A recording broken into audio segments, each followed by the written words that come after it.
Recording in progress. We will call this meeting to order.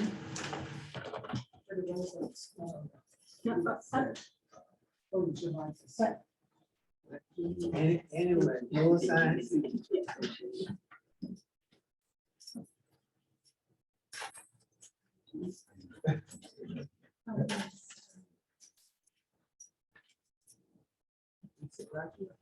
Thank you.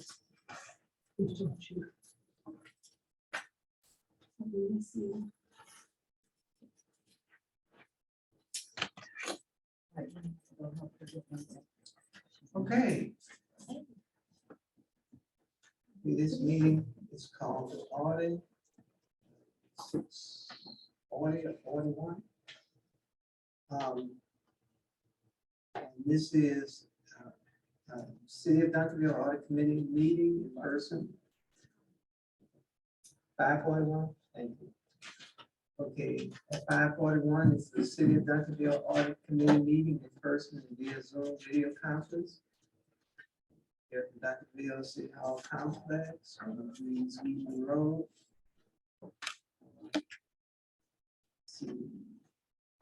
I'll just read some verbiage, and if I miss anything, just put me in and I'll read it. It says it's authorized by section 551.071 of the Texas Government Code. This meeting may be convened in closed executive session for the purpose of seeking confidential legal advice from the city attorney or any other item on the agenda at any time during the meeting. The City of Duncanville reserves the right to reconvene, access, or change the order of business during the regular meeting or executive session at any time prior to adjournment. Supplemental notice of meeting by video conference. In accordance with an order of the Office of the Governor issued November 16, 2020, is extended. The audit committee will conduct an audit committee meeting in person by video conference at 5:30 p.m. on Wednesday, December 14, 2022, to advance public health goal of limiting face-to-face meetings, also called social distancing, in an effort to slow the spread of the coronavirus COVID-19 pandemic. This is an open meeting conducted in person and by video conference. To submit a comment via email, submit a comment by 3:30 p.m. Wednesday, December 14th. Email City Secretary at City at Duncanville, px.gov. Email title public comment for audit committee, December 14th. First name, last name, address. And so I think I've read everything. Excuse me. What do you want? Good afternoon. Good afternoon.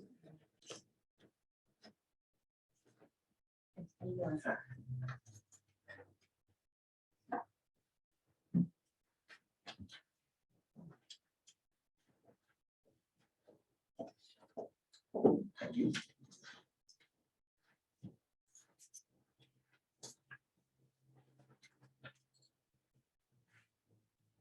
Okay. So the meeting has been called to order. The city secretary, have we received any public comments? No, sir, there were no comments received.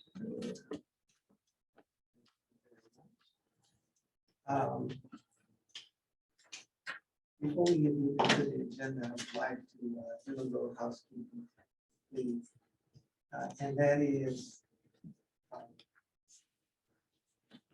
the next thing we're going to discuss is approve the minutes of the previous meeting from August 22nd, 2022. And then right after that, I would like to move item number 16.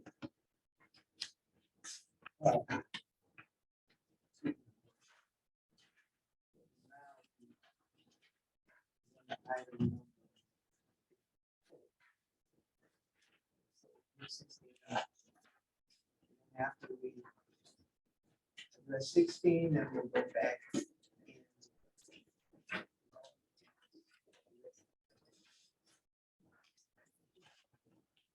So with that, Chair will entertain a motion to approve the minutes of the meeting from August 22nd, 2022.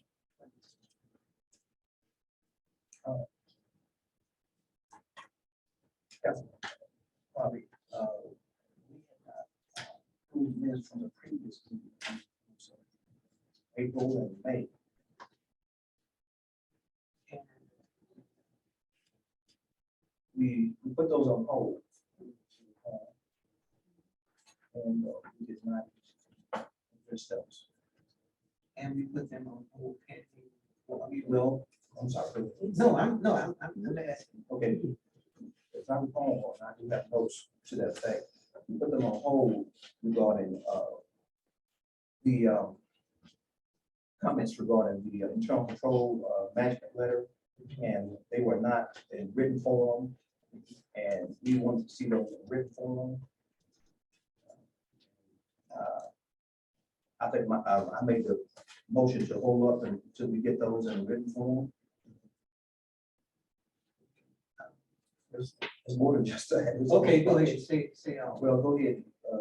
So, Go ahead. Mr. Town, I want to thank you for bringing that up. I think you put that in an email to our city secretary as well. And because this is almost like the first time that Ms. Clark is your counterpart, Okay, taking Mr. Rutherford's place. Mr. Coons is his first time to be on this committee. And also, it's the first time I've been back on this committee as well, so. as I appreciate the recall, back- excuse me, like on schools was on the Zoom meeting last time, so I remember. And I was there too on person, but that was the August 22nd meeting, Okay, so. So, It's Mr. Challen, in the minutes of this week, somewhere I read it, I'm trying to find it again. Well, we did put it on hold, put it on. hold. yes. It's in the minutes here that we did. Well, did we have received the comments yet? No, Madam Chair- Mr. Chair, it was documented in your package, if you will look into it, it was the single audit. Okay, if you would look at that, that is the only report, if you guys recall, when the auditors met with us, that was the letter, the audit letter of findings, okay? If you would go look at that document, it's called, the City of Duncanville, single audit report. We were giving that when the auditors made their presentation to present the audit, Last time? not the last meeting, before that. What happened in the last meeting, the audit manager mistakenly gave a letter that was not meant to be given out by the partner. And the partner and I discussed that, and she gave me that letter, she submitted that in her. This is the final single audit report from the auditors. It is the only report you're gonna get for the fiscal year 2021 report of any kind. Do we not get a recommendation letter, internal control It recommendation? is in part of this, if you look on page 7, But now, hold on, excuse me. Now, I just received this in my hand just now. this was given in the meeting when we presented the act. This was given when this was presented, and I believe this was presented in May. you talking about May, Well, this year, supposed to be May 10th, I think it was. Do you guys know who received it? Us three were not on the we were committee. not at that even time. on the committee then. Happy, you remember receiving it? I don't remember receiving this either. Well, this is what they presented to us. This is the letter, as you know, that the auditors sign off. Otherwise, I would not have a letter with the auditor's signature on it. As I recall, there was some, I had comment regarding the audit adjustments, and they were, he said about 20 or 30 audit adjustments, and I had concern about that. And the internal control recommendations were not included, as I remember. in the package, I didn't receive a packet, but it was a Zoom meeting. So this is the first time I have this in my hand that I've seen this now. And have no chance to go over it, to read over it, to digest it, or anything at all. So may I suggest, Mr. Taylor, that we put on hold again, approval of minutes to give you an opportunity, give us an opportunity to go back and look at this material that we were just handed. And we'll hear what's gonna be presented tonight. You know, perhaps on the basis of what we hear tonight, and this information that was just presented to us, maybe in the next meeting, then we'll have enough information to move forward to. Mr. Chairman, Yes, sir. listen, this is the fourth meeting that we've had, that we have not had any kind of approval of any minutes. The fourth. And we're just gonna continue to do this, push it back, everything. If we have to, okay. But I am very, very displeased with how this is being handled. And I share your concerns as well. So I don't have another option to present. Yes, I got you. I understand. I appreciate you saying that.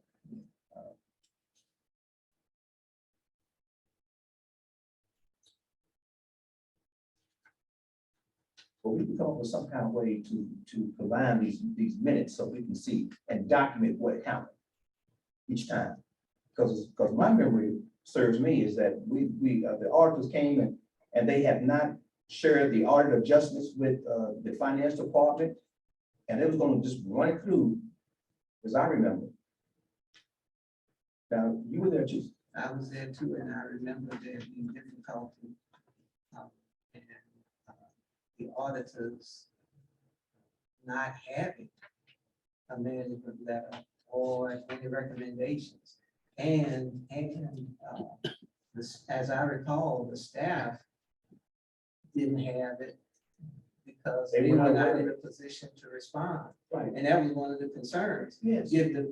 Go over it with the staff and let them have a written response to what they say.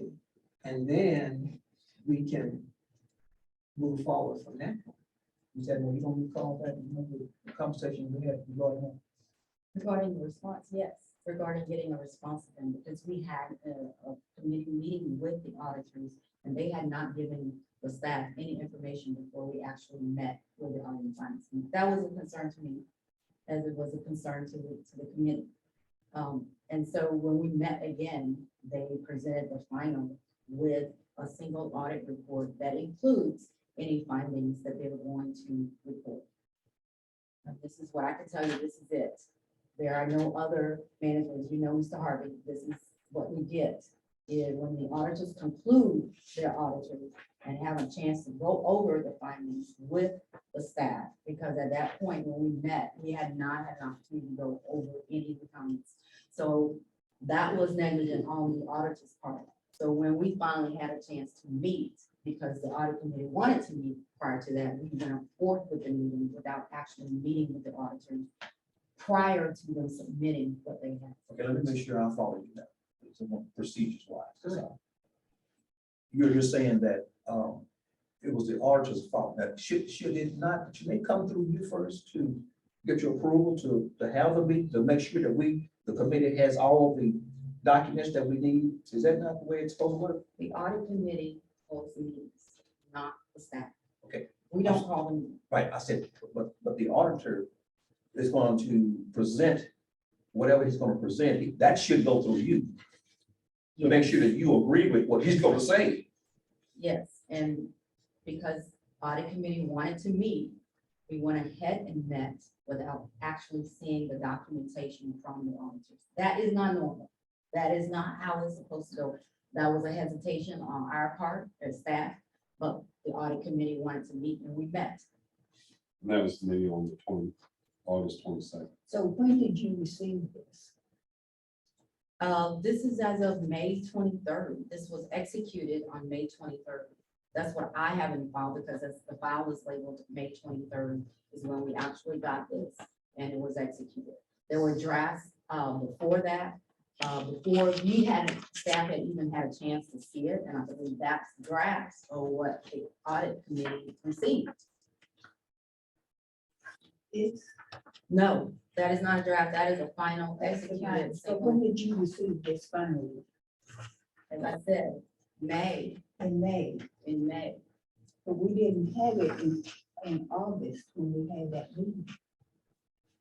I am not sure why. I know the auditors did do a presentation To them, to the audit committee. I don't recall. when did they do that? Okay, I'll have to go back and pull out the presentation. I looked at the presentation today that the auditor submitted for the 21 audit. They did do a presentation. Well, you know, at the August meeting, we didn't have this. That's what it says in the minutes. The presentation, I'm almost sure that there was a presentation. You're talking about this report. Yes. If the auditors do a presentation, a lot of times this may not come out, this document, because they're trying to submit to the committee a document that goes over the whole audit and kind of tells you the highlights of what the audit, what happened during the audit. So if you did not get a copy of this, which I will go back and look at what they presented to us and the city secretary, but I have this in my file, so I'm assuming that it was presented. And if it was not, this is the final report that if you want to go over that. you can. I'm open for suggestions. I'm looking for a Okay, way it said, forward. well, in the minutes, Commissioner Talley indicates that he wants to be able to see the responses in writing. Audit Committee Chair Patrick Harvey stated to wait would provide an opportunity for city staff to respond and then to bring the information to the audit committee. And so we postponed that That the agenda August item until we could Yes. get a copy. It's on page 2. And then August meeting, yes, because you were looking at a draft, Draft the report. yes. Yeah, we were Looking at a draft. You were not looking at the final document, and that was an issue A with draft staff. of the minutes. You were, no, not the minutes, the single audit report, the report that lists findings and any schedule of findings from the single audit and the regular audit. Those are listed in that report. So when they submitted that, the first time we had the first meeting, they were in draft form. And staff had not seen those minutes. You mean the comments? The minutes you said. I'm sorry, not the minutes, you're right. The actual report and the findings from, they had not seen it. We had not discussed that with the auditors. They hadn't discussed it with any of us, staff. And so that was one of the discussions at the meeting. Yes. That is in the minutes, right? So this is the final. But this is the first time we've seen it. Mhm. Well, I apologize if you hadn't seen it. I just assume because we submitted the ACFR and this, everything that we got from the auditors to the audit and finance committee and staff. If that didn't get to you, I apologize. We'll make sure you get, did you get a copy? Everyone was handed the final ACFR. Well, yes. The ACFR is the annual comprehensive financial report. Yes, that was given at I know at least it was given at a council meeting. Yes, sir.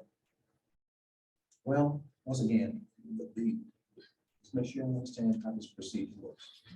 You know, I've been on the committee now for about 7 or 8 years. Let's make sure that I got it straight.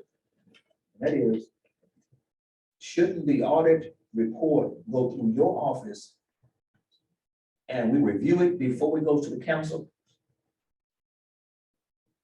I should review it. And finance staff should have reviewed that actual findings letter from the auditors before it was even given to the audit committee. That did not happen. So what you got that day, that meeting, was a draft report that had not been discussed with the auditors or any of the staff had seen. And when was that draft passed out? To It the, should be to the in the committee. minutes to the meeting that you had. It was not passed out with the August meeting. If it wasn't at the August meeting, it was before that, because there was a meeting before that, it was actually a meeting in July. Okay. And I wasn't on the committee. Okay, there was an actual, that draft was passed out in that meeting. I was there and I don't see. Well, we do, it is reported, we do have a copy of it, because I have a copy of it in my file that I know that we did pass out to the audit committee. We had a concern about the audit adjustments. I think Mr. Marlin said there was 20 or plus adjustments. I had a concern that the staff was not trained enough to make the audit adjustments. Is that what you recall? Yes. Yes. And So when our discussion of management findings, you have to remember, there are two parties working together. There is the audit staff and there is the city staff, okay? In this particular situation with the auditors, what we discussed about the findings, they're telling their indication of what was going on, and the partner in that firm and the manager were not aware of everything else that was going on with their staff. So we have these auditors for another year. And so we are working with them so that we can make sure that we get our audits done in accordance with the guidelines. So let me follow up on what Mr. Talent said. If what I heard is correct, and let me repeat what I heard, then I question the order of it, and that is, it appears as if the council got the final annual financial report before we did. And what happens is, auditors finish their report and meet with you to go over their management comments. You and staff develop a response. Then it goes to the audit committee so that we can go over it, hear both sides of what happened. And then we move it forward to the council and they accept it. So was that not the sequence this time around? We had two meetings. This is the August meeting, and then there was a July meeting where we had with the auditors. Because to go over the audit. That is the sequence of it. So our audit, by the time we had the final audit, the numbers and receipts of reports was submitted. Sort of been drafted in that first meeting, but we were almost finalized. It was the comments that they had submitted in drafting that we did not have finality on, that we had not seen. And that was the discussion in July. so is that what Mr. Harper just said? Did the council receive the final audit before we received it? Is that what you're saying? I do not believe that they did. I do believe that you guys received the audit. If not, I have to go back and look. But that's, pardon? I'm sorry, I should cut you off. I'm sorry. Go ahead. Well, remember, the final audit report is an acceptance. You can't reject it. It's an audit report of what the auditors determined. It's an external audit. Okay, so they did their due diligence by going over the report and telling you the highlights of the audit. Okay, so we have a deadline that we were trying to get to on the audit. So you have the ACFR in your hands. Okay. If there were any asked for comments, because remember, Mr. Harvey, if we don't have the comments, then we assume that the audit and finance committee is okay with it if you don't submit any comments to that audit. Second one, I don't remember receiving. You did, I'm sorry, you did, sir. I'm sure you received a copy of the report. We received, that's what we always do in an audit committee, is that you receive a copy of the report. Well, I'm thinking that that the council is dependent upon the Audit and Finance Committee to give their, ask all the questions, make sure everything is right before it moves over to them. Depending upon our expertise to do this. I don't recall doing that. I don't remember receiving, I had some comments, concerns about some issues, but nothing like that came about. Well, All right. Yes, sir. Thank you. So I do share some of Mr. Tal's concerns. I just want to, so regarding agenda item number 3. So it sounds like still in the motion whether or not to approve the minutes. And, sounds like there may be some things missing from the minutes from the August 22nd meeting. So can we just have a motion to approve those minutes? Mr. Chair. Yes, and then move on, because it's almost 40 minutes later. Yeah. Yes, My apology, Councilman Kings. Audit committee members, we did receive your email, Commissioner Talley, this morning. Mhm.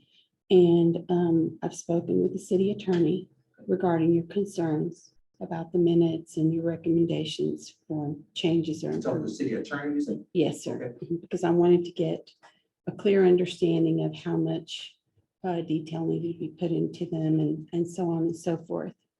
And he said that he would provide guidance at the next audit committee meeting.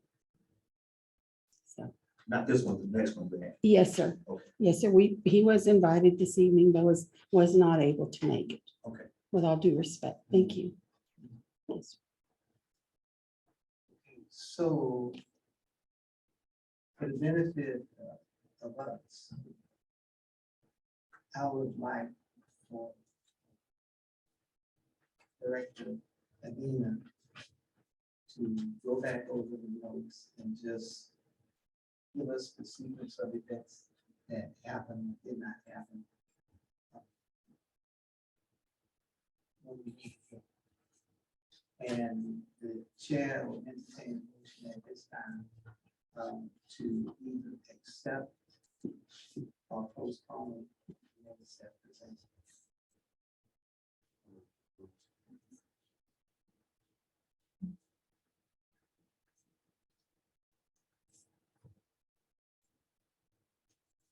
Is there a second?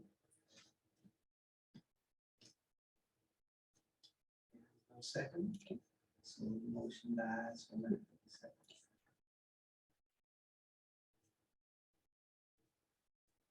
Okay. So with that, I want y'all to page 2, if I may. Here, 1, 2, page 2. Of the August 22nd, and it says receive and discuss management area determined for correct. This is where I introduced the agenda. And our audit partner was there in the form of audit letters, and he educated or informed you guys of the types of communication letters to help you understand what comes forward.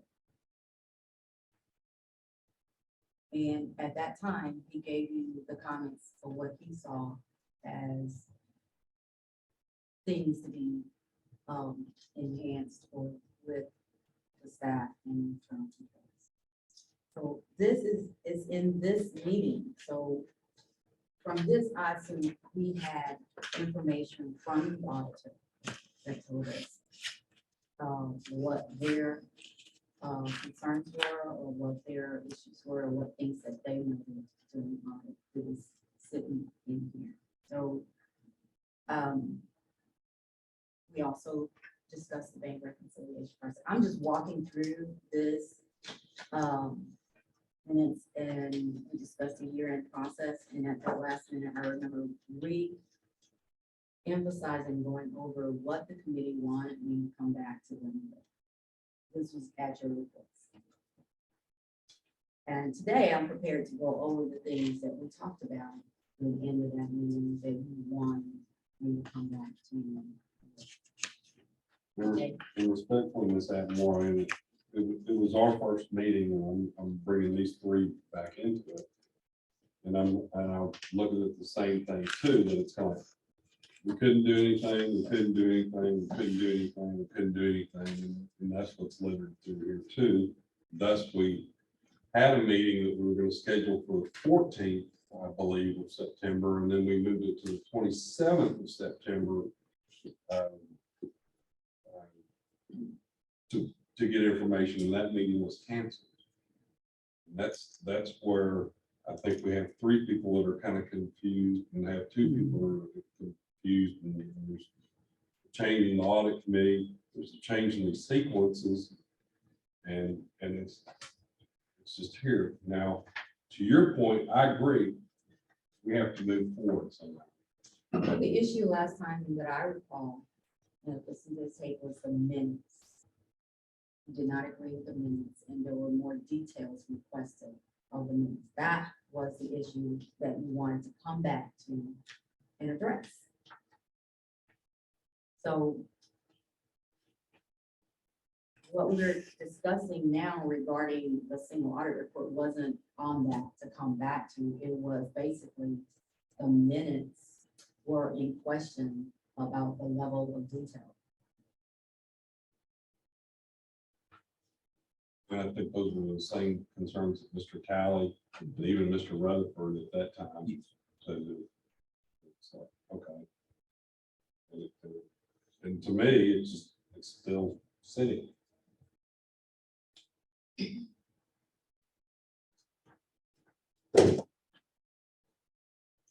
other comments?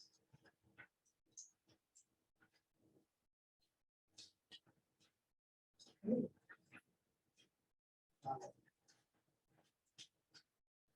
Let's continue on forward.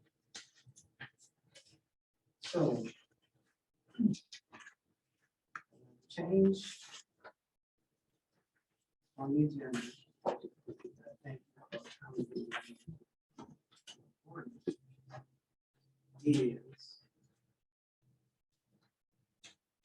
At the last council meeting, the police association came and expressed concerns in writing about the way that their payroll is being handled. And bills that are being paid or not paid. And so I thought it would be good for us, since one of our primary responsibilities as an audit committee is internal controls. Payment processing is an area where there are internal controls. In this organization, I'm sure many other organizations, some of which I'm personally familiar with. So I thought it would be good for us to talk about it, to understand what happened. And somehow weigh in on it. So I took the liberty of providing members of the committee with that letter. What the police association did in their public comments was they only gave part of the letter. The letter itself goes into much more detail. So I thought we would take a look at it. Allow staff an opportunity to respond to what has taken place so far. So, Councilmember Harvey, as an instructor, that is a personnel item, that is not under the auspices of the audit committee.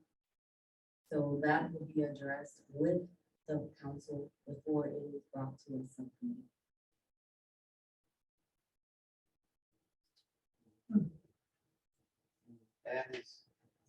That is from the city manager or the attorney. May, I'm on, if you would like for me to speak to address it. You can proceed. We have gone through and reviewed this. This is a personnel issue. It has nothing to do with the finance department. It is a HR issue. I have consulted the city attorney. Hopefully I'll finish the response to council. But because this is a public arena and you all as the full council should receive the information at the same time, I should not give an update on what I'm sending to all of you, to the public before I send it to you. But this is not a finance issue. It is a HR issue. All right. Okay, so since it is an HR issue then we will certainly allow you all an opportunity to work through it, and we look forward to hearing what comes out of it. You should receive an update to council. I have I'm trying to summarize it, but if you will recall, sir, during our council retreat in our executive session, we actually discussed the subsequent that led to this or came out of this. Okay, and I agree, it's just that now another step has been taken, and so I just personally, speaking for myself, just feel some obligation to respond in public to what has been stated in public. Yes, sir. We plan to respond. Met with the police association. They're going to respond. The rough and dirty of it, this is untrue. Bunch of rumors, provables, got emails to prove what's very, very incorrect. You'll be provided copies of all emails, all correspondence, and all reports that show what was stated was a misinformation. So before you go, Madam City Manager, any other committee members have anything that they want to address on this point before we move on? No, but I will say, I don't really think that narrative needed to be made public specifically, since it was said it's an HR issue, and anything else said beyond that shouldn't be part of our records or minutes or anything along that. Or should have really gone out to the public as well. Okay, well, we will shut it down at this point. We'll move forward in our agenda. Thank you for your presence. I will be on here if you need me. All right. Okay, so, all right, so we're back on our regular agenda. So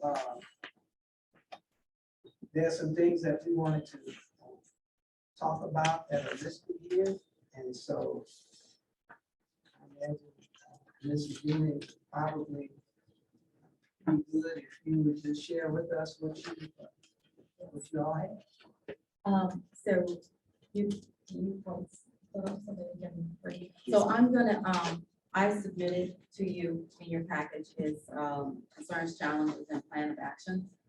So you have that as part, and I'm gonna walk you through this because as I walk you through this document, and then there are some exhibits that you have separately from that you can refer to it, because I'm giving you some details regarding where we are, what we've done, and what you've asked for me to come back to you as much as I could do at this time. So I won't look at these items because some of the items that I'm going down on this document will address those questions and answer them for you.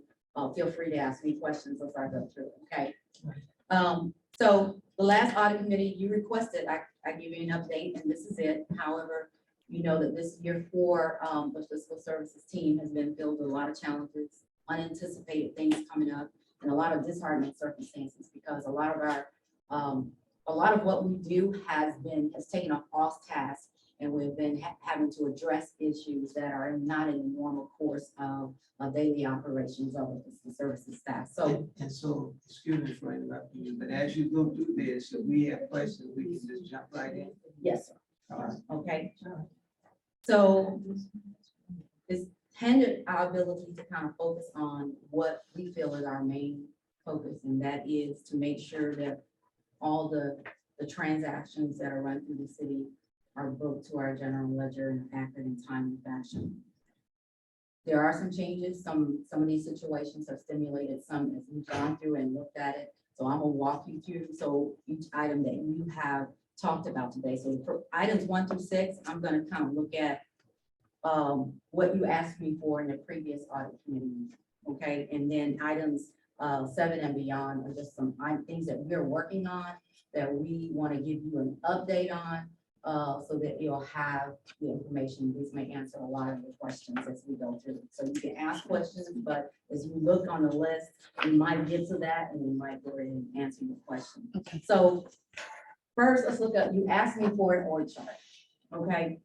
So in exhibit A, in your exhibit package, I have shown you the org chart for finance at this point, okay? So what that's taken up, I've got my oversight is over accounting and reporting office, which includes audit. I'm gonna wait till.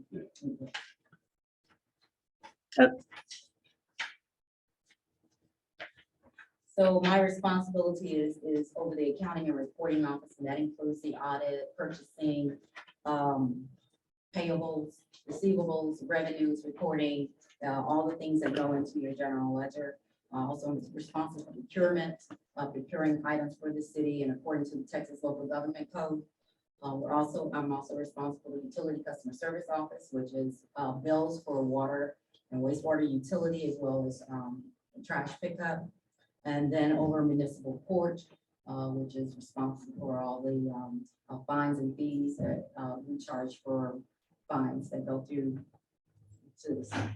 Okay, so that's the org chart you had. Also, what I did attach is that I attached kind of accounting reporting roles and our roles and what they're responsible for. If you look at Exhibit B, you have the administrative officer, which is Amy. Amy is here today.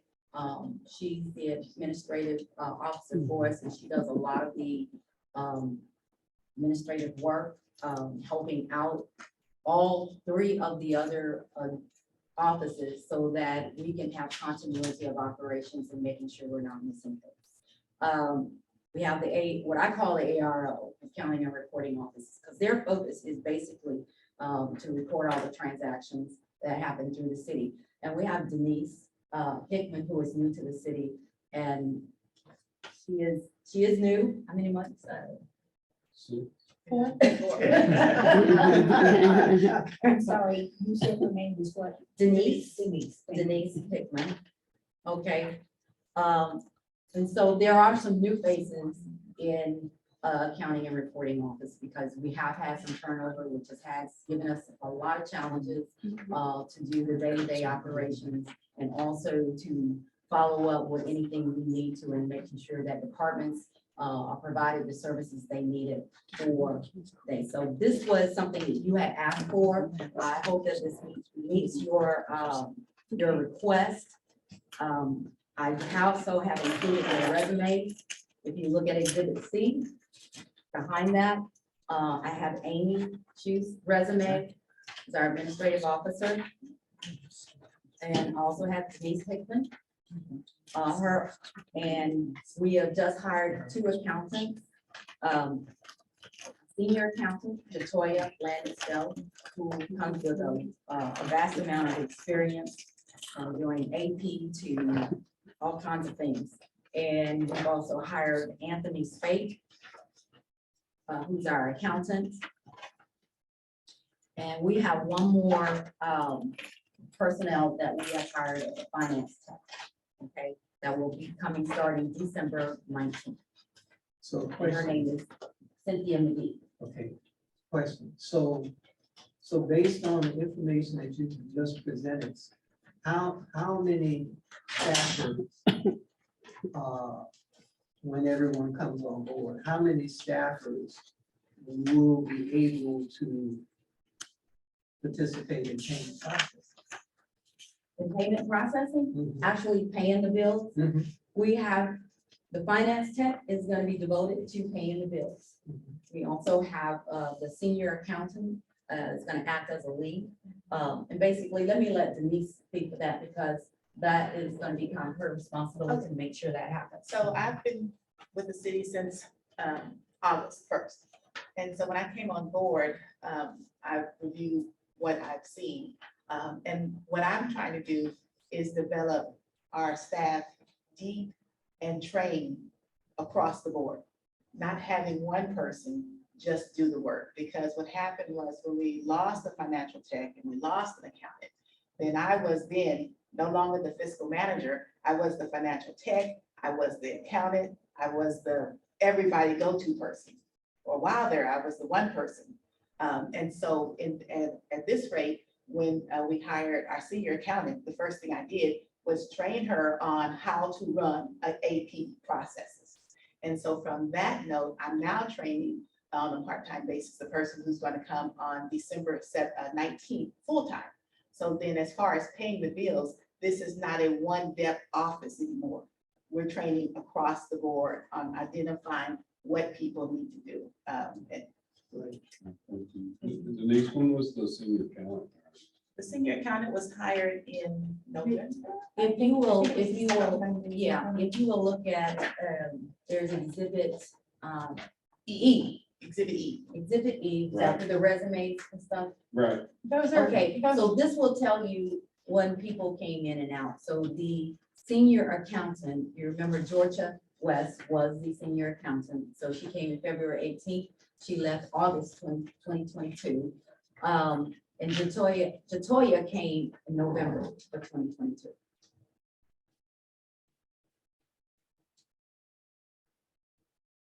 And I apologize upfront for not having page numbers. Because like I said, we are training staff, and so everything is an experience. So what we are learning is that I know everybody needs page numbers. So I apologize for not having page numbers, because I know it facilitates your ability to find the documents.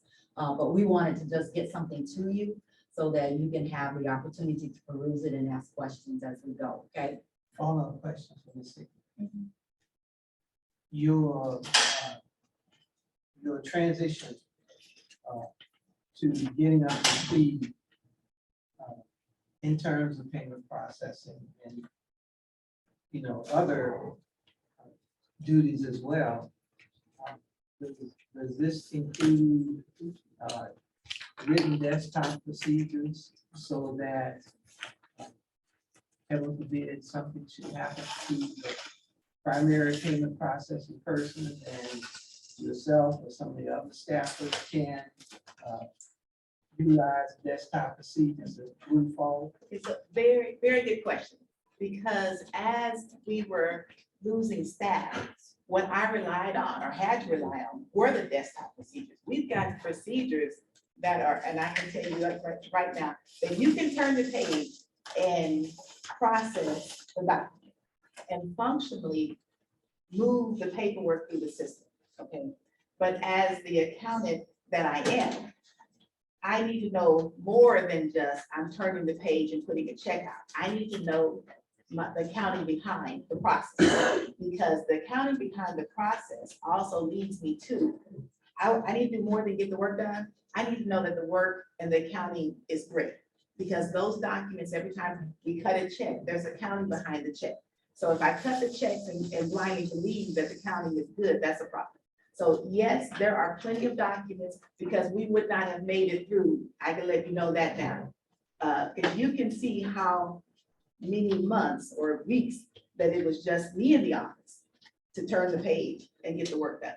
So the procedures are there, and I feel comfortable with them. And as I go through being the check product producer, or looking at a purchase order, or walking with a requisition with someone, I am asking for those internal control documents and reviewing and changing them as we speak.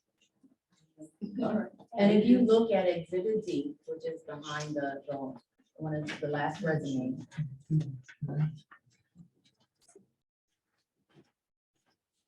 At the top of the page, it says list of year-end procedures. yes.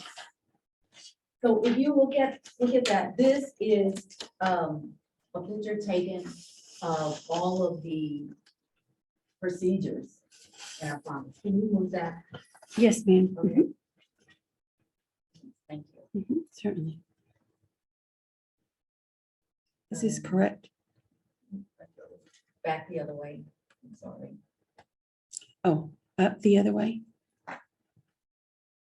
Correct. It's Exhibit D.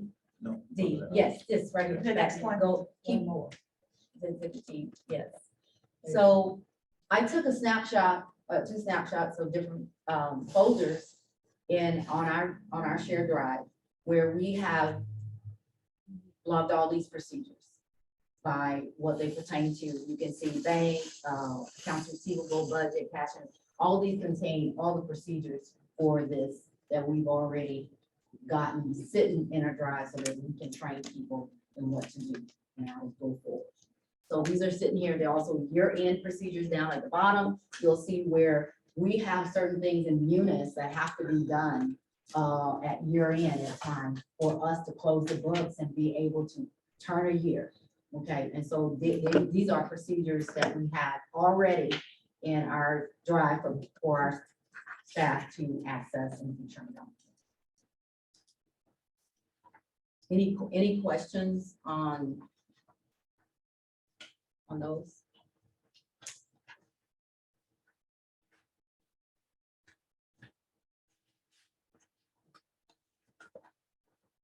I do have a quick question, I'm sorry. Because and I apologize, because I'm glad you're going through this, but it is the first time that we've gotten to see it. I So understand, it's I kind of understand. difficult to Yes, sir. get a question, but like also in this stuff is the timelines of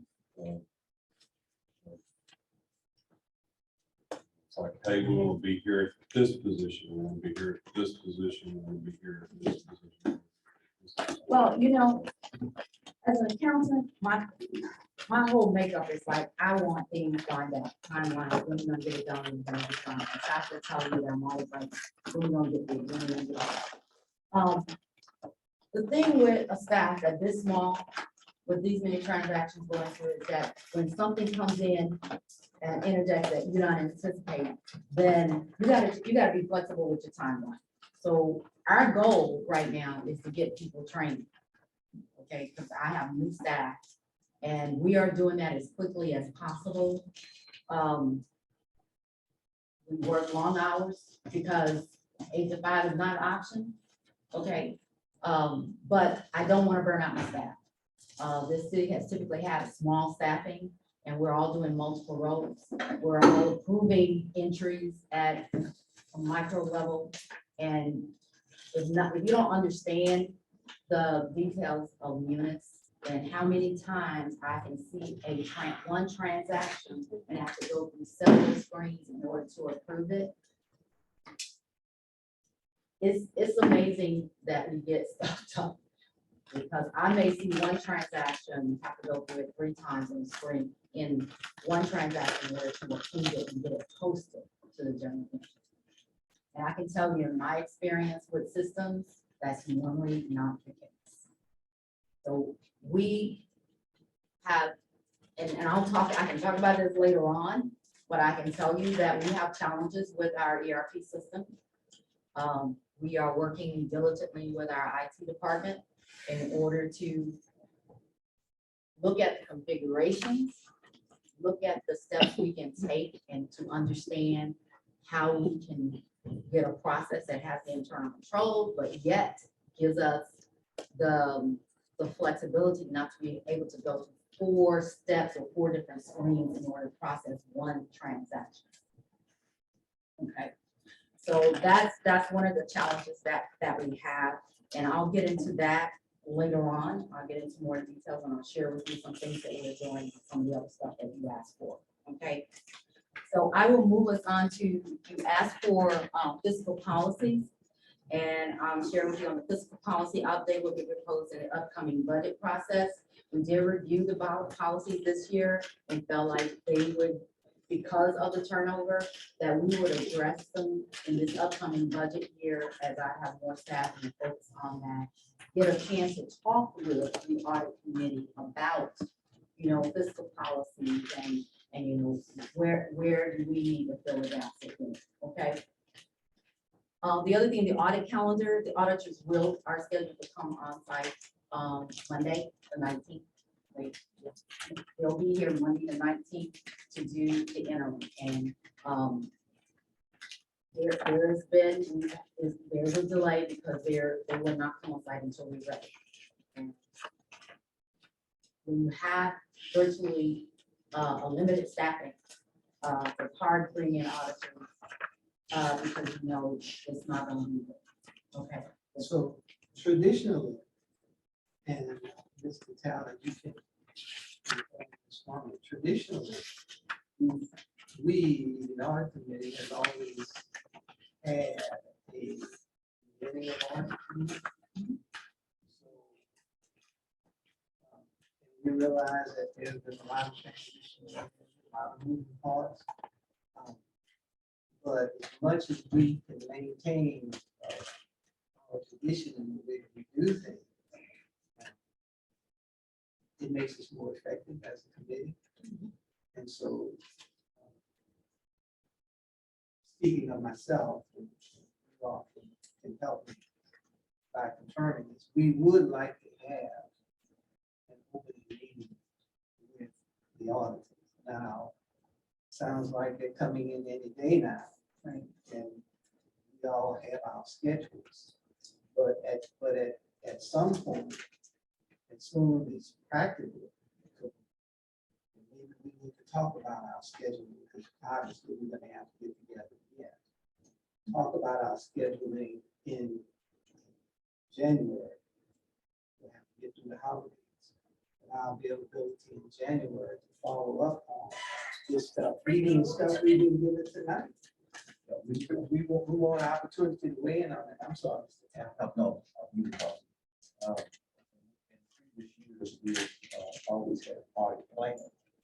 We sit down and all just go over exactly what the time and when they would do the field work and what to expect, the time deadlines and all. It just worked so well in the past. I understand that.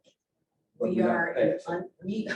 we are in extraordinary circumstances at this point, and you all know that the circumstances of a turnover in department.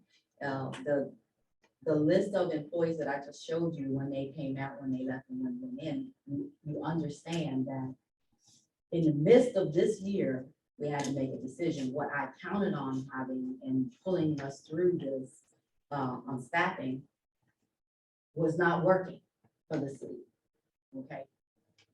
So it was fortunate that we made the decision to hire a fiscal manager because shortly thereafter, the staff that was supposed to be the backup, provide the foundation for accounting left the organization.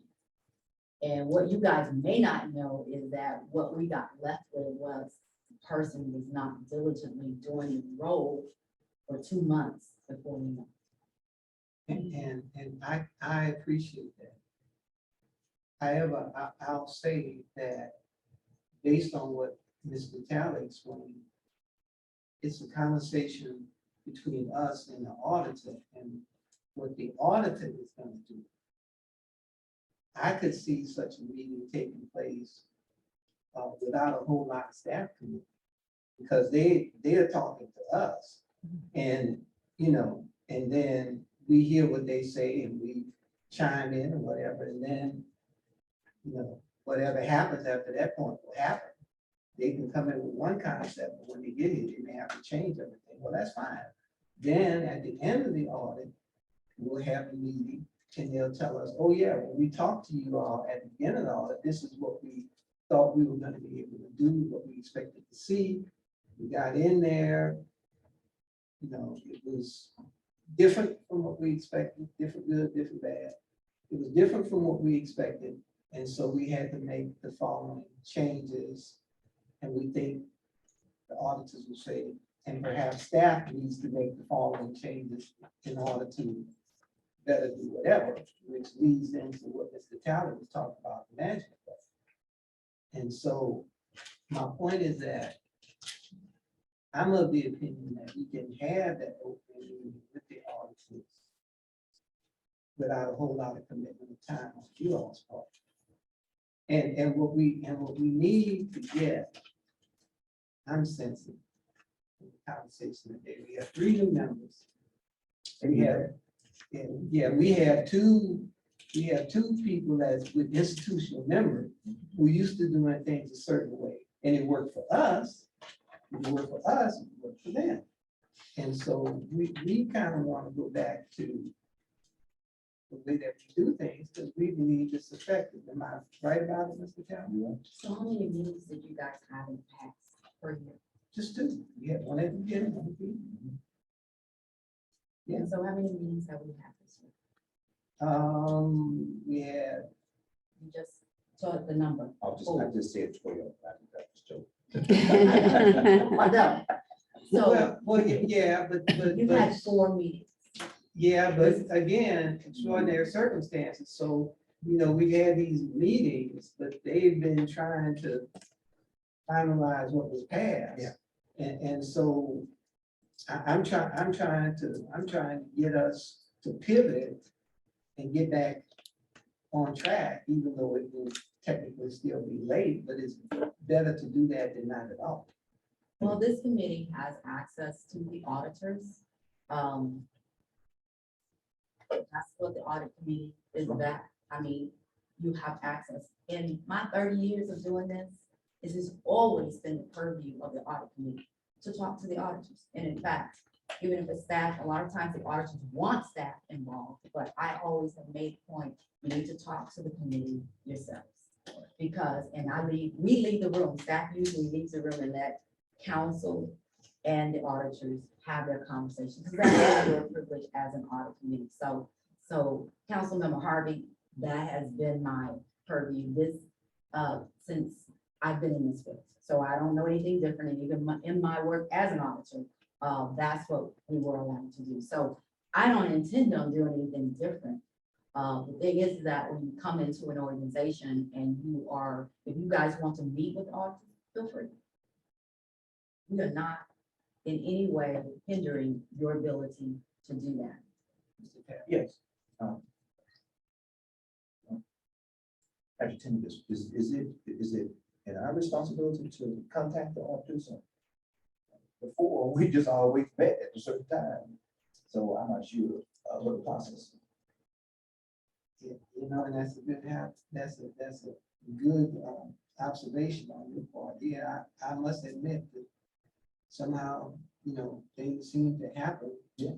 And so maybe that's something else that with the transition, we have to start taking more initiative. Let's do it. And so, with that being said,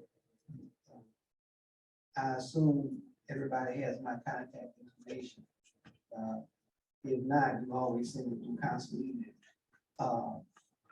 Provide me, if you all will, your schedules for January, when you be available, so that we can get started with doing a follow-up meeting with the auditors, so that we can get our process started. I believe it's beneficial because what that really does is set the tone for the auditors, let them know that they are responsible to us and accountability. Mhm. That they know they got to come back to us to make sure everything is right and proper. So They were invited tonight and they were not available. Okay. let me comment on that for a minute. It seemed like we had the hardest time trying to set the meeting this time. let's get some clarification here, so I know which way that's gonna go now. I understand the city secretary is gonna be contacting each of us, is that correct? Is that my understanding? Well, sir, the way that I'm accustomed to it, but this is a new city for me. So I want to honor the Duncanville way of doing things. And that is typically that the chairman says, you know, this is the time when we would like to have a meeting. And so then the staff, myself, that's me. I poll each of you to do exactly what Chairman Harvey has indicated to find out when you're available. Then we put together the little grid so that everybody can kind of see where we have an opportunity to meet, where there may be an opportunity to make an adjustment. And then once we have a date, then I always ask Mr. Harvey, the chairman, to provide me with an agenda so that we can post items for you. Thank you. Yes, sir. As far as, had the meeting be a Zoom meeting versus an in-person meeting? I didn't receive any kind of communication on that. I didn't know we were going to be meeting in person until I called Patrick, and he told me, yes, we meet in person. I received the email Zoom link. That was that was an invitation. Sir, I'm sorry that it wasn't clear. And, but that's why we went ahead and posted it to be able to have it Yes. both in person and on Zoom. And since my only experience in listening to the meeting was to see exactly how it was conducted, both in person and on Zoom. And so I went ahead and posted for that process. But if the committee, it's a pleasure of the committee to have one or the other, then we're happy to do that. And so I sent this. But it and was posted in person. What was it posted again? It's posted on the meeting agenda right here. It has the information for the invitation. And then I sent, once I posted it and set up the meeting on Zoom, I sent an invitation to the audit committee. Okay, thank you. Yes, sir. So that you have an option depending on your personal needs or circumstances. I apologize if it wasn't clear.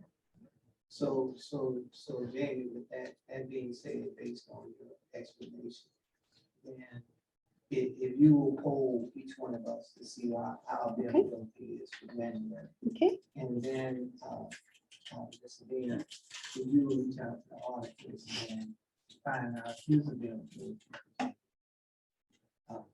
And you know, it could be a Zoom meeting. He's done that before. Just, you know, when can he park himself behind a computer for a couple hours and talk to us? So, you doesn't have to come up here. We'll get them wrong. We'll talk. Oh, as I said, when he was invited, and they were not. Okay, well, so we'll Yeah, change, we'll change. Or via, or, you know. So- Okay, well, we'll change our approach this time and ask him when this meeting would be available. And so, and I look, and I'm not saying you didn't do that. I'm not saying you didn't do that. I'm saying, tell him that the audit committee is interested in Yes, and meeting I will, with can him. I share your number with him Yeah, as well? yeah. Awesome. And we'll do. All right. Also, so I want to continue down this so we can go through it, so you can know what's in it, in case you have more questions, sir. Ms. Secretary, you are, of course you are, taking note of that, right? So we can get the document beautiful. that's right. Yeah. Yes, sir. Did we decide on, we're just gonna have the approval of minutes next time? Or did we say? There was a motion made and no second. Yes. So it just died. So. So there, so, So they've not been so approved. Yeah, so right. it's not been approved. We'll try again. We'll keep trying. We'll get across the finish line one of these days. We'll keep trying. Well, we gotta come to a conclusion as to what's gonna make it different so that we can approve it next time. So do we, this meeting is being taped, right? It is being recorded? Yes, ma'am, it's being recorded. Good. So Being we recorded. understand the meeting is being recorded and that at any time, any member can go back and play back the recording and hear. the meeting. Okay, so I want, if everything, I'll just continue. So we've already went over, you asked about the year-end procedure status, and I've already given you that. I showed you what we already have in file. The auditors have not finalized the engagement letter. We also talked about coming back to you in a financial reporting workshop. Dr. McCaskill, who was working with us this summer, did do a presentation. And I would think that we would choose, you can choose what council, what meeting that you guys want to listen to that and go through that with him. I can ask him to come in and present that to us so that he has some good information in his presentation that I would love for you guys to get. Part of. Is there a sentiment on the committee to hear from him? We can put him on the next agenda. Yeah, I know that's. We'll make those. Yes, sir. Sure. All right. Okay. So the items 7 and below, we talked about some of the concerns, challenges that you might have questions about, and some of those we hit in the last audit committee meeting. So you've seen the, Are you gonna address number 6, excuse me? Number 6. I did. I said Number of attach. months. I'm looking at the same package. I'm looking at my report that says concerns, challenges. I'm thinking I'm going down this and I will address a lot of those. We're not following that because this, So this is number 6, not the same as your notes. right, it is not. Agenda item 4 on the agenda. Yeah, still on agenda item 4, which I'm saying as I walk through this, will address all your items. Okay? All right. So turnover, we talked a little bit before, just before about the staff, but I did put it in here about the movement of staff for fiscal services, especially in the accounting reporting office. 2 accountants we lost during the summer. We also lost finance tech in September. So we are basically starting over with a whole new staff. As I presented the resumes to you, and I can tell you that we are going through training between July and September. It has basically been a 2 to 3 man shop. Okay. And therefore we have been struggling to kind of end the year, get transactions posted, pay the bills, book the revenues, address and help all the departments with all their various issues, and make sure that we can address any council concerns and financial. So it has been a challenge. I am not gonna lie to you. So we have been steady at work trying to make sure that happens. But I want to kind of let you know during that period of time that I have been here, what we had in the department was a lack of government accounting knowledge. And this is what we hit upon in the audit. The staff that I had to work with, I had to do a lot of training, a lot of what I would call dropping back and doing micromanagement, which is hard to do with the city this size with all the transactions and very small staff. So we did our best. We are still doing our best to stay on top of all of the transactions for the city. And so the staff that we had a lack of just basic governmental accounting principles. And I'm talking about debit, credit, okay? What's debit, what's credit, and what on the balance sheet versus the income statement. I know my accountants don't understand that, okay? But, you know, it was difficult this past summer in order to get the concept across to staff that had been here. And so the procedures in the files, as we use those, remember, you can do procedures in a system. However, if you don't understand the accounting behind it, if there's an error, you can't fix it. Okay, And so that was our challenge, and that was what we were tasked when I brought Denise on. We were both going through training staff to see if we could make sure that they were trained in order to provide the oversight and the transactions we needed, because we get transactions from all departments that feed into us. And so a lot of it, we have to enter, some of it through other systems, ERP units, the utility billing system. Finally, it is coming over without us having to enter all the transactions there, but it is a challenge. So that was one of the challenges that we had during the summer. Yes, sir. So I just want to make sure I'm hearing this correctly. So fiscal services staff that's coming in are having to be trained in basic practices. The staff that I have now, let me give you an example. I had a senior accountant before, Ms. Hickman came, okay? What I realized in the midst between April and May, after coming through the audit, is that the level of competency I needed in order to help me make sure all the transactions were reported accurately to be audited was not present. So a senior accountant wasn't able to provide senior accounting function. They were data entry and that's it. So let me share with you. Were you on council when Tia Pettis was assistant finance director? Well, Tia Pettis was very experienced and very knowledgeable. And what happened was, because of her experience, as it turns out, she was just about a and so She got it done though. and she got it done, because she was that good. And it was her system. And so the other ladies that were there, that were reported to her, they were good people.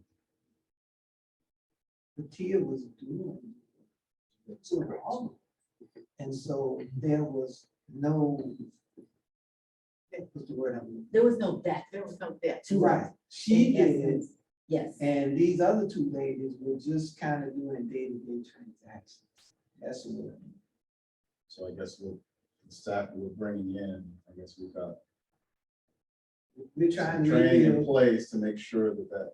Well, we looked at the built in caliber so that we of don't people we're end up bringing in in. that same situation. Yes, Mr. we, Kenneth? we are looking at the caliber of people we're bringing in and what they bring to the table. What we had on some of the personnel that was there didn't quite have the accounting background. And I'll give you an example. We had wonderful, great Raina Castillo. Great, she did a lot of stuff.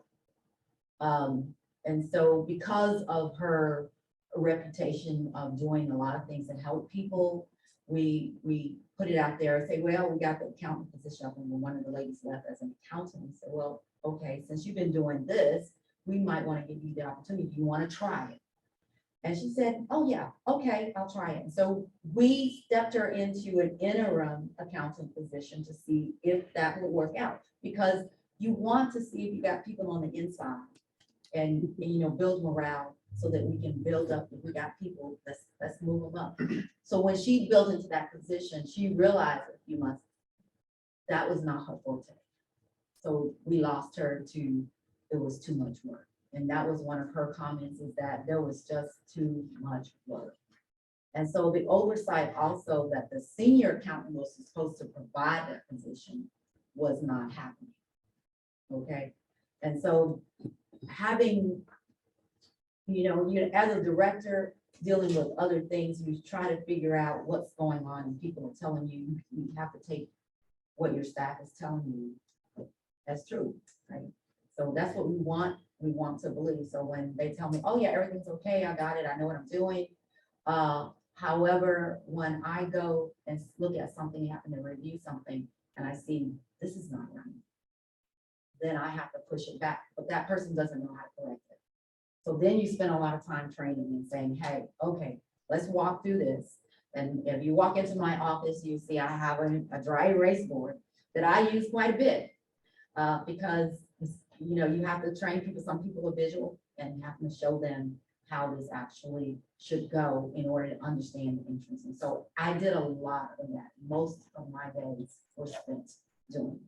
It's not just turnover, but this could be an HR issue, I don't know, but make some decisions and personnel in certain places. That's Well, it's- decisions.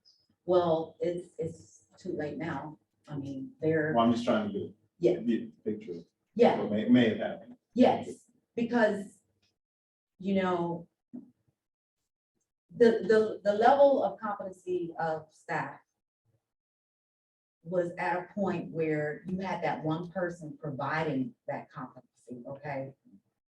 And that kind of made up for all the stuff that others didn't have, okay? So now we come to this stage where you got new people coming in, and now it's a whole new staff.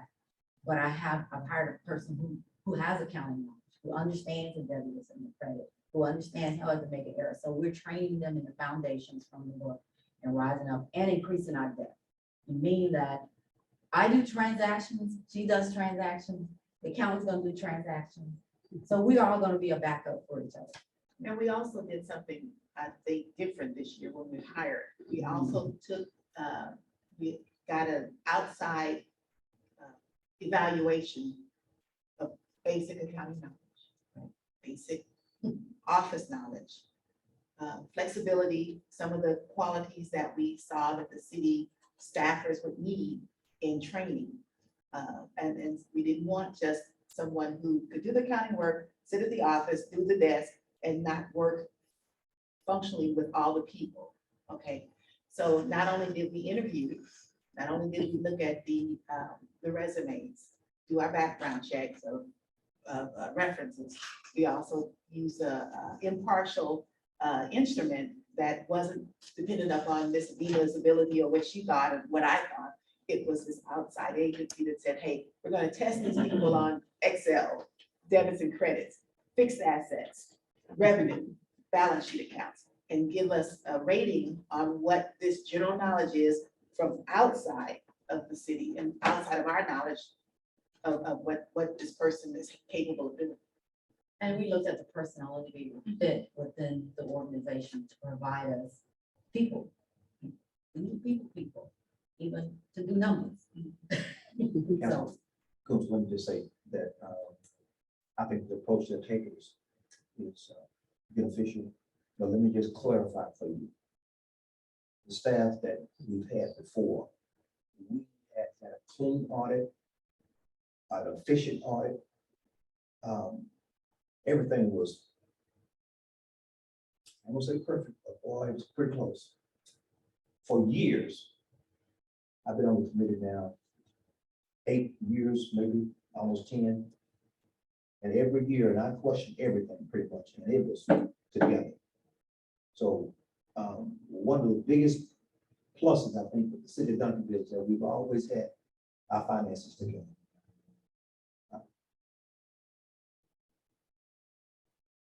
I'm experiencing some changes. Council, would you agree with that or not? I would agree with that. Can I turn the floor over to Councilman Coons if you're finished? No, No, I just want to apologize. I believe it's 7 o'clock, so I do have to. My apologies. So you'll be hearing from city secretary and you'll respond. Yes, sir. Thank you. That's what we want. Thank you. Have a good evening. taking good with you. Yes, sir. He's got Hinton, right? Yeah. All right, so. so I'm just going to interject. Hold on just a minute. No, I'm gonna yield to this item. Okay. Now, go ahead. He was yielding back to you. Thank you. Okay. I appreciate your comment on attorney audit. But Let from me know your, this time, too. yes, we did, didn't we? Okay, so what happens behind the scenes and underneath? This audit committee has never been underneath the details. Between what staff I have coming in now, we've had, as I first came in and made note, the all Councilman regarding the fund balance. So what looked to you to present well and good, what underneath is happening is that something you were not aware of. So as you get a more transparent staff, then you begin to see some things. Sometimes things have to get back before they get better. And right now, we are going through a transition where we are grounding the city financially. The city is in good financial. It is, it always had been. But what you have been told on some things was not the whole truth. And so I'm just gonna say that, I'm gonna put that out there. And, Well, that's because you what said. you guys, well, yes, because And nobody's and been Ms. Omar, transparent to I'm- you right. and upfront with you guys, and what you see on paper, what you see from the GFOA as, hey, this is, you got the GFOA award, that's a presentation. It is not what happens in the actual books and units. You have an ERP system that is challenged, that has implementation problems from the start. So whether you want to admit it or not, and I'm just here, I mean, you might call the city manager tomorrow and say, you're gone. That's okay, but I'm gonna tell you what's actually happened since I've been here in my 30 years of experience and looking at books and in on the audit side.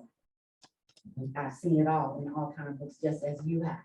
So let me tell you, coming in here and looking at the general ledger, all your transactions went on. You only knew what you gave. So from that standpoint, I get your comments, but you guys So have I'm said it gonna- over yeah, and I'm gonna over call and a over little bit of again. a point of order on this because, and I appreciate what you're saying, Ms. Edwin, because you're talking about taking us, grounding us and doing that. The past is past. It's been clear records, it's been clear records. And city manager, you can hear me say this, but I'm tired of hearing about the past administration. I want to hear how we are moving Duncanville forward, period. The Duncanville was clean, and it's still clean. So that's what I'm interested in now, and I'm not. We have professional staff, we've had professional staff, and we continue to hopefully have professional staff. So I agree with Member Bernadette on that. As we move through this, let's focus our comments on this point forward.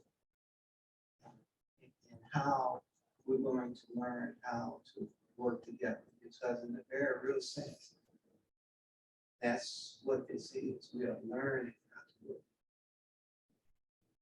Continue. I'd like to make one more point.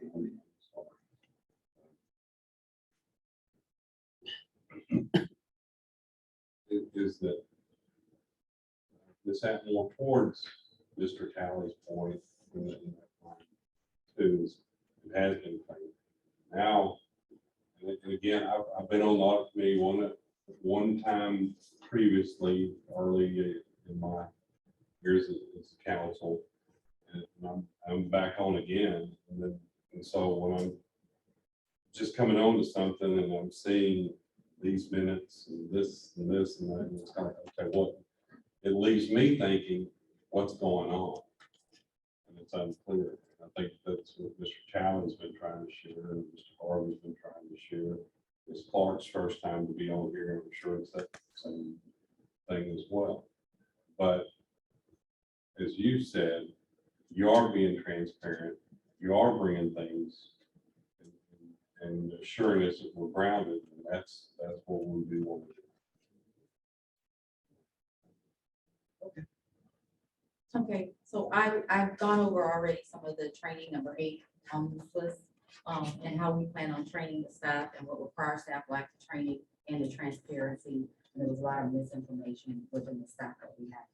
So we're coming forward with making sure staff is trained in governmental accounting, the transparency protocols, as well as internal controls. So we're making sure they're also, we have some depth in the organization, so that if one of us leaves, everything don't fall to the ground. Okay. So And that's let the me- plan. and let me just say, Ms. Dean, I think, speaking for myself, and I don't think any of the members would disagree, we applaud the direction that you're trying to go in. And so whatever we can do to assist, you know, you give us an opportunity to consider what we can do.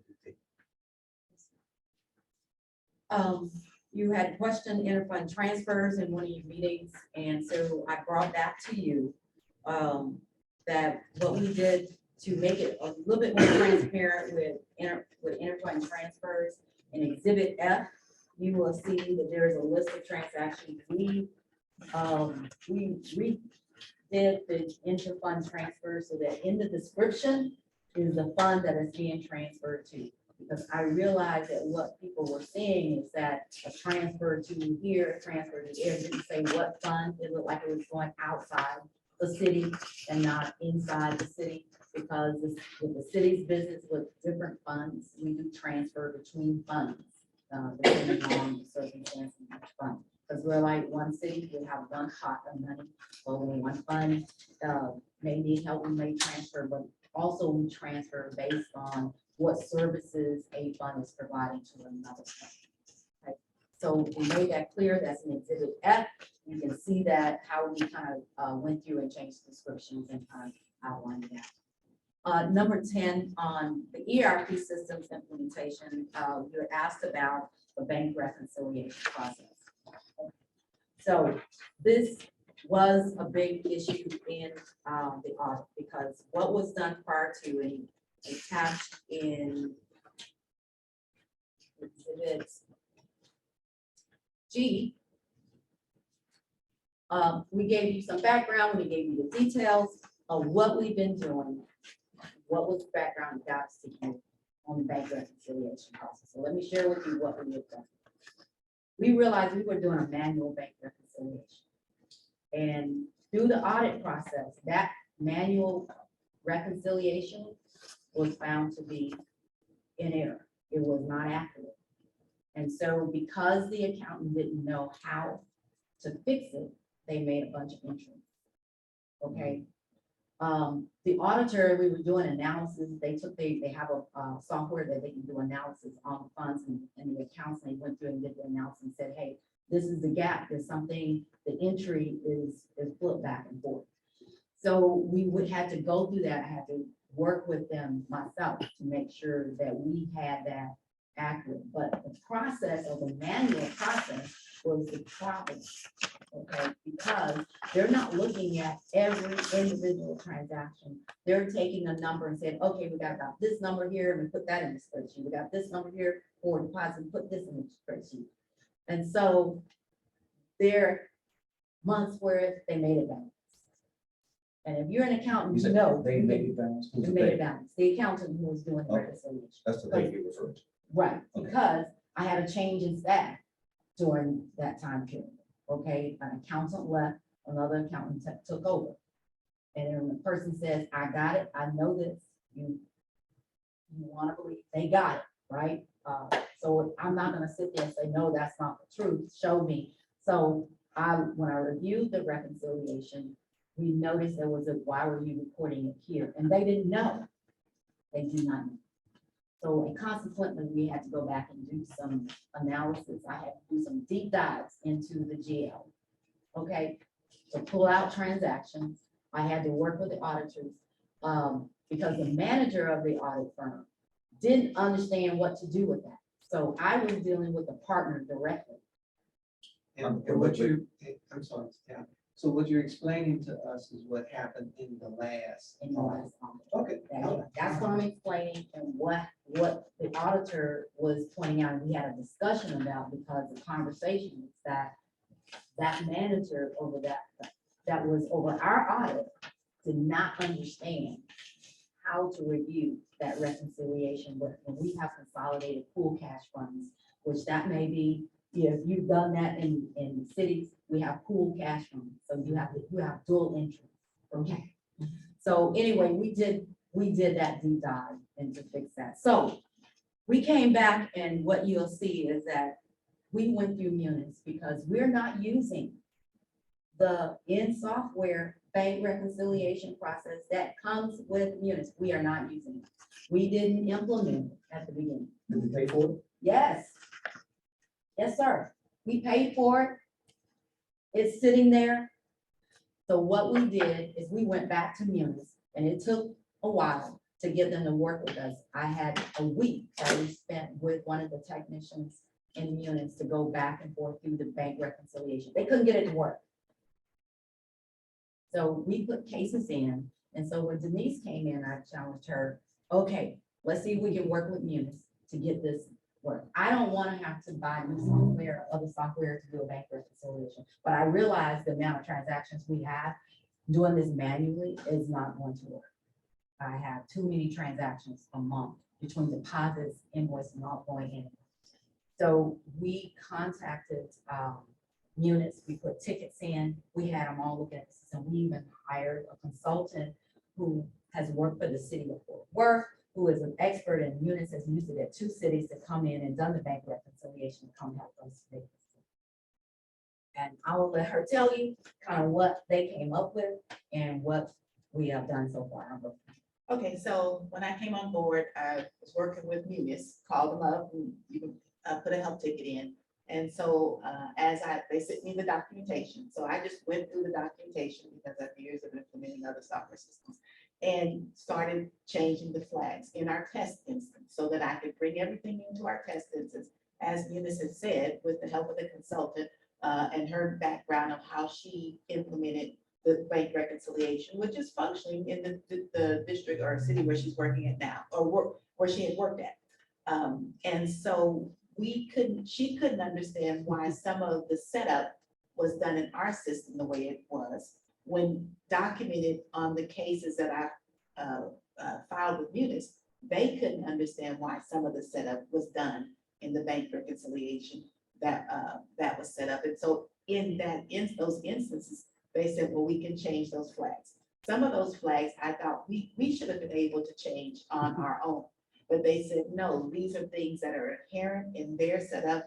They only have the password to change them in our system. So they had and what they did is made the changes in our test instance, because all of this is in test. So when we process a bank reconciliation in our test instance, going back to October 2021, and we moved forward to May, it did not work the way it should have worked. And they told me then, It was a system problem on their behalf. there were system setups that needed to be changed in our system so that it would work. Okay, and so on documenting the cases, they told me that the processes that they did, or they told us to change, should have worked, but they're not. And so at that point, I told Miss Adina, we're getting ready for an audit, because I got here in October, so that was, in August. And in October, I said, this is not going to work. It's not going to work timely for us. I don't know what happened in 2018, why we never used the Munis software for the bank reconciliation, but we need to convene and find something that's going to work for us. And that's going to work for us because at the time I got here in August, I had to go back to October of 2021 to bring all of the months up. And so what we've been doing. And you did that manually? We had to do it. Because You did that manually? we're having to do it manually. We're having to post. Well, let me say this here. Before I was hired, the only way a bank reconciliation was done was manually. That's a bunch. Well, let me ask you a question. So, given the fact that we paid Munis to supply something that is not working, what is our recourse, if any, against Munis to, We have no recourse but to pay them now because we accepted the implementation. Once you accept the implementation, Munis is out of here and they say, now you want me to come back, you gotta pay me. So that's where But we it's are. clearly something in their court. No, well, let me say this. Their question to me Uh-huh. was, why did we set up the system the way we did? I see. And I told them, I'm sorry, I was not here in 2018 for Go Live. All I need to do is get this module set up where I can use it today.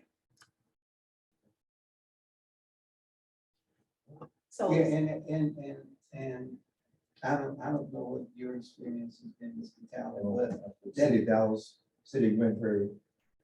well, I'm just saying that, yeah, the arrangement sounds like there's a window of opportunity in which the system is implemented, and then once you sign the letter, you. You accept it. Right, and so, That's the way the big companies work on ERP systems now.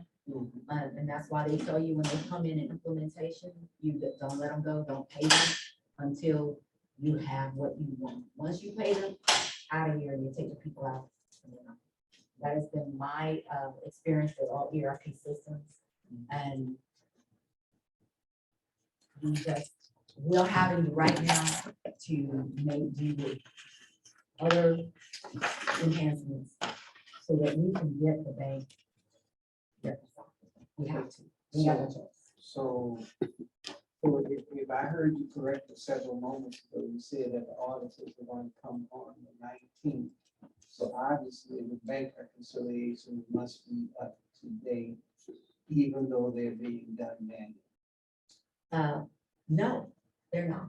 They're coming in to do interim. They're gonna look at some other stuff while we are still working with the consultant we have and the software that we just purchased to reconcile the numbers one by So one. where we stand now? Right now, okay, we are, so where we stand now is we went to several, we looked at 2 separate consultants or tried to go out and look at other softwares to see if we can find a software that is, that will work with Munis. So we actually found one software person who works with Munis at Lawton, Lawton ISD. And so we talked to Lawton ISD and asked them, how long have you been using this software that works with Munis? Excuse me, Leander, I'm sorry, Leander. And so Leander, the CFO, has been working with this particular provider for 2 years. They've been working with Munis. We talk with Munis because one of the things you have to be careful of is if some external provider goes into that system, that can nullify Munis. So Munis has agreed that this provider is one that they support, and they have no problem with them going into the system, extracting data. And so what they're going to do and what they're doing now is they've already gotten into Munis, gotten approval. We've got SQL processes that they can also access, and they're going to extract the stuff out of Munis, the checks and the deposits. And then we already have BAI files. These are files from our bank that we have copies of, and they're going to massage this information together, which will reconcile those transactions for us. So it sounds like there is a plan. We just have to. We're working that plan. we are working the plan. The plan unfortunately takes time. It's reconciling bank statements for a city is, you have to have patience and you have to be diligent about what you're doing with it. And even a city this size has a humongous amount of transactions going through it. So When I asked 3 minutes ago where we stood at this point, I was thinking as far as the months are reconciled. Are any of the months been reconciled? there are, when we start back, we have to start back in October That's what I'm 2020, saying. that's where the vendor is 2021. going, 2021. Uh-huh. And you have to remember, the staff was not reconciling. So wherever the vendor is right now, that's what we told them to go back to start bringing transactions. Because we have to know what's in and what's not.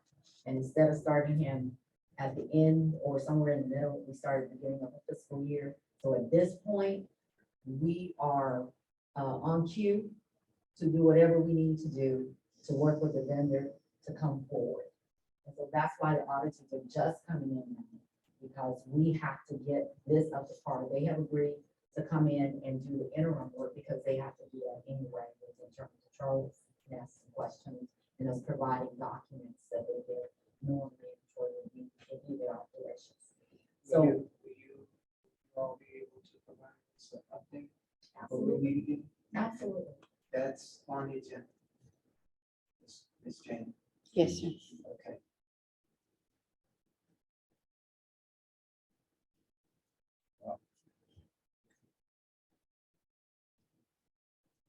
Speak up from where you left off.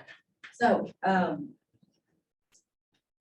basically, all the upgrades, you have the other system issues that we're having that I'm not gonna go over in detail. I'm gonna leave that for our, IT department. But there are a lot of upgrades that are causing us issues that we haven't had because, we didn't do all the upgrades that units required us to do when they needed. Well, right now, we're on queue to do an upgrade in April. That's the quickest that units can get to. And so the challenges in that is that when we work with our modules like accounts payable, trying to get invoices out, the issues that happen is that we did have a problem with the check printer. Something happened with a glitch in that, and so we had to figure out from Eunice what would make the check printer work. The amount of steps we go through in order to post a payment. When I say payment, I mean a deposit, because we get quite a few of them from the departments. And so we've been asking, not what I did provide for you is I also provided an exhibit to show you all the tickets, all the cases that we have at Eunice right now. We've asked them to help us with all of this. Okay, so there's some implementations that were done with this system that cause down the road right now, the volume of work is that we have to have those things fixed for us to move forward in an effective and efficient way. We can have a lot of the things that we are doing now are paper oriented, manual processes. Okay, I know something's popping in my mind. I won't let it go. If I could back up just for a little bit, it just still messing with me. I gotta need some peace. Back on the bank reconciliation, starting in October 2021. Are we saying that September of 2021 balanced? yes, we went through the audit and whatever adjustments was immaterial and we made those. Bank reconciliation for September of 2021, was it done manually? So all the previous months were done manually? It's been done manually. I'm sure. Sure. So if you recall, we just changed systems. So Munis is not that old in our city. So we implemented Munis in a very quick fashion, but we didn't, generally to pay for a financial management system that of our size city would cost about $3 million. We spent less than $800,000. So we bought parts of it. We didn't buy it all. We didn't roll it all out. So in the transition portion, they were partially in Munis and partially in Excel spreadsheets and the old system. So when things were seamless, just like writing a check versus electronic payment, it happened really easily. We transitioned some functions onto the new system, but most of them were still happening on Excel spreadsheets on the side, which made it much easier. Because if you're not in the system and having to figure out all the bells and whistles of that, it's a lot easier to process. So therefore, when you've seen audits in the past, all of the reports did not come. None of the reports came from Munis. They came from the Excel spreadsheets. Now, as an auditor, you recognize the job of an auditor is to come in and not talk to her, or any of us, but to say, I need access to your system and draw down reports. That is not what has occurred in the past. What staff did, because they were really good and they trusted, and we all trust each other, is staff produce those reports, and that's what they use. And so this year, they were given a report directly from the system, and they said, this doesn't look right, it doesn't match up. Now, you haven't been here, which none of us sitting here in this section have. We're like, well, this came from the system. And so we were still transitioning, and so that's why, and it was not necessarily something that was wrong, but as we were transitioning to this new system, we slowly moved into it. So that's why you hear them saying things were done manually, because that's what we had prior to the Munis system. But in rolling out the Munis system, what we've been told constantly is we only had a limited amount of funds. And as if I tell you 800,000 included HR's functions in it, that doesn't buy you very much. And so you may have had a car, but you didn't have automatic windows and air conditioning. When did you buy the new system? 2018. 2018? Yes. 2018. 2000.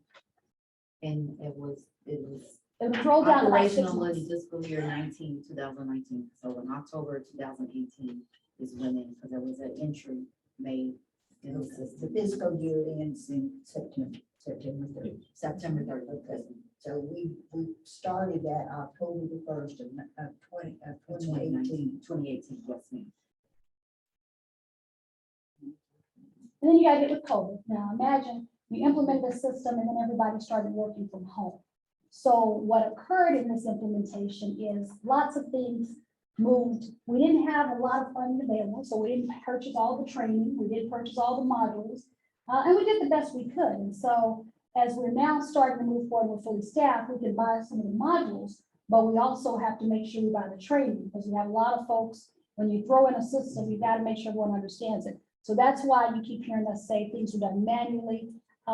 And I heard you say Tia did a great job. Absolutely, because they were working in a different system. So basically, we are now trying to do fully function out of our system that the city paid for, and it's not happening as smooth as possible, as smooth as you may want it to be. But we're getting there, but it's going to take a lot of internal training.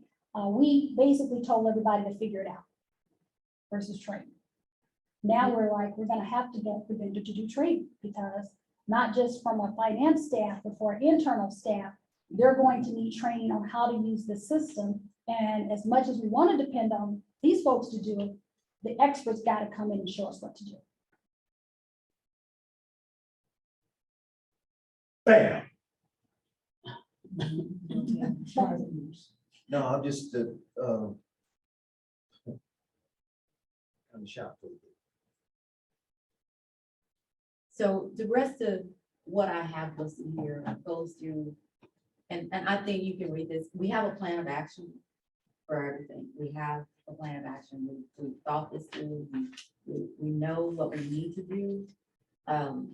You know, but we need staff to do it, and we've got staff, and we're rolling through with that, and we have a plan, and we're working the plan. Okay, And all we can tell you is that we will keep you guys updated, but we need time. well, to we're gonna work give the you, we're plan. gonna give you the support that you need. And whatever time you need to get it done, you know, you just let us know. I'll be talking to Councilman Carver here, just, this stuff, we talk. Support you need.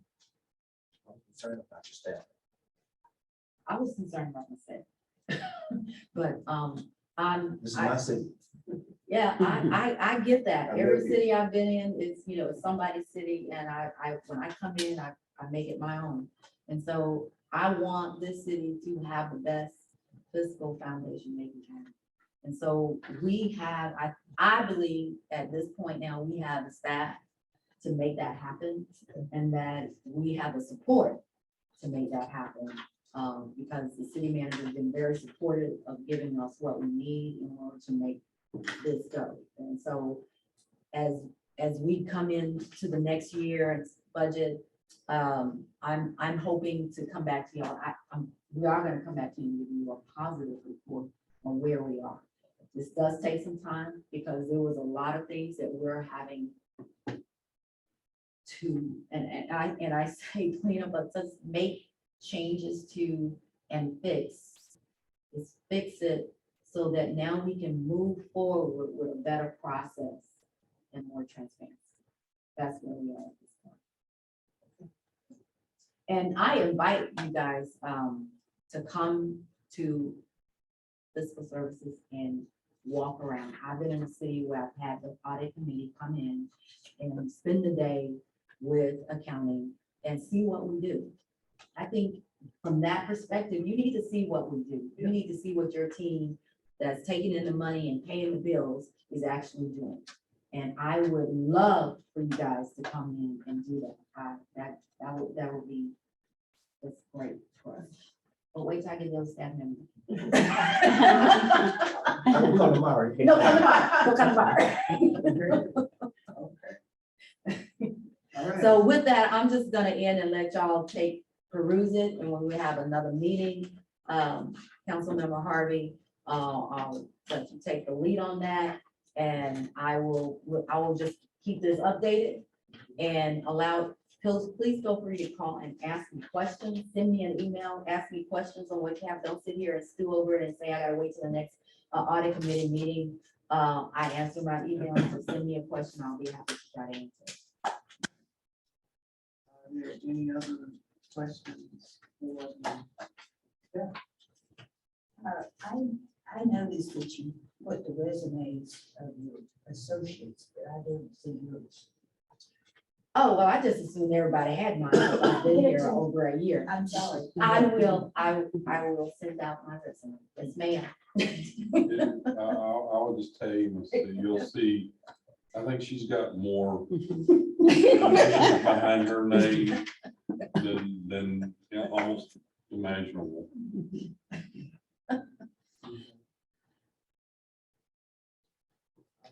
I see no other questions. Thank each and every person that's here this evening. We appreciate it. This was rather lengthy for us. But I think we've covered a lot of territory, and I think we've come away with a better understanding Yeah, I feel better about it. and a commitment to follow through.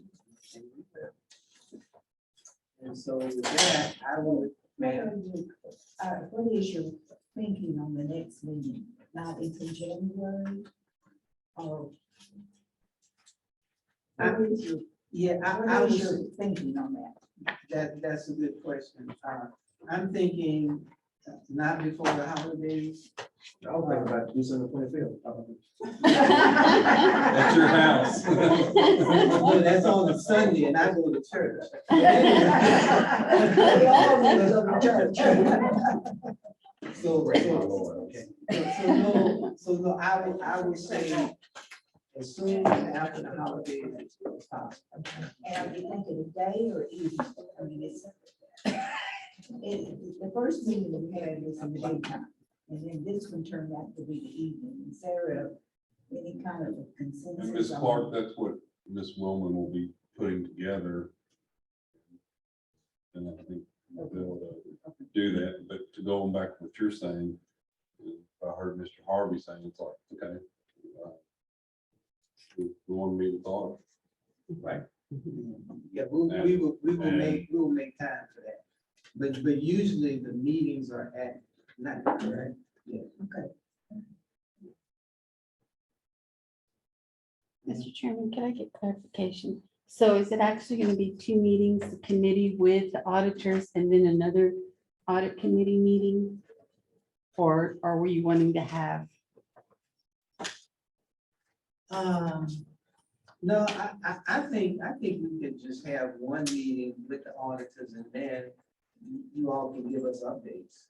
So- Yeah, I mean, we can have an audit committee meeting. Okay, We can come in and give you an update in the week. Okay, okay, what I'm hoping to see at this meeting is an audit plan from the auditors. Telling me exactly what's going to happen, what they plan to happen, and all that good stuff, and the timing. That kind of stuff. Yeah. What we can expect and everything.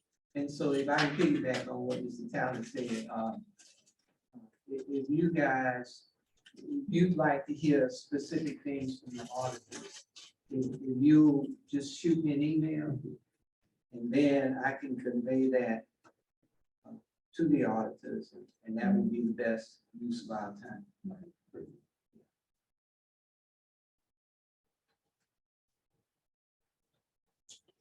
Okay. Going once, going twice. This meeting is adjourned at, got a fancy watch here. What time is it? 7:40. 7:40. Thank you. Yeah. So Janie, are you gonna send them